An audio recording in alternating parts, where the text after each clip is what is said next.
Bukan karena aku nggak mau, karena aku nggak dapat hak pilih.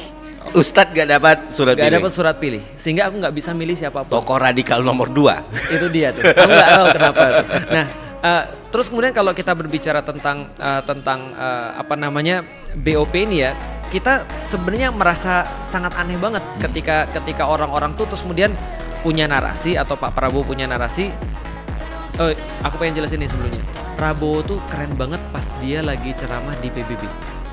Di pertama kali ketika dia ceramah sebagai presiden itu keren banget, kecuali 5 menit terakhir sih. Itu menurutku agak blunder sih. Tapi ketika dia sudah ceramah itu bagus banget.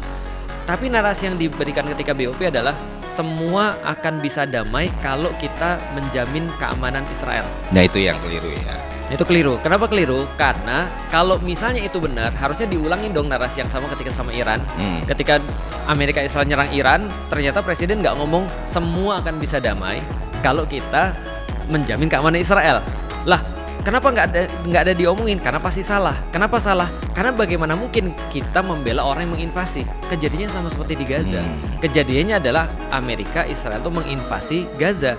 Berarti logika yang sama harusnya juga dipakai ketika dia nggak komen tentang Iran gitu maksudnya.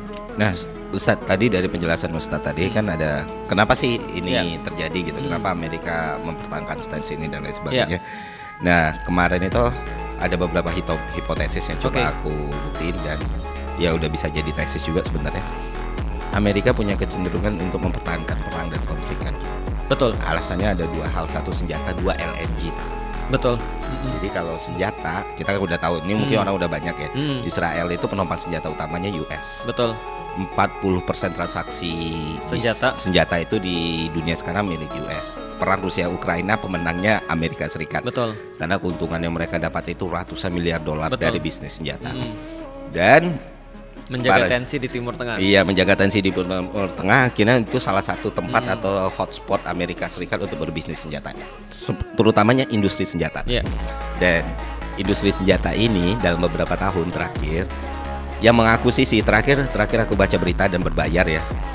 Itu Eric sama satu lagi anaknya Trump. Jadi mereka investasi besar-besaran di militer ini. Yang kemarin diminta nomor teleponnya sama Pak Prabowo. Betul. Jadi di industri senjata Trump itu dari so gede itu industri senjata, ternyata masih ada industri yang lebih gede lagi. Apa? LNG. Gas cair.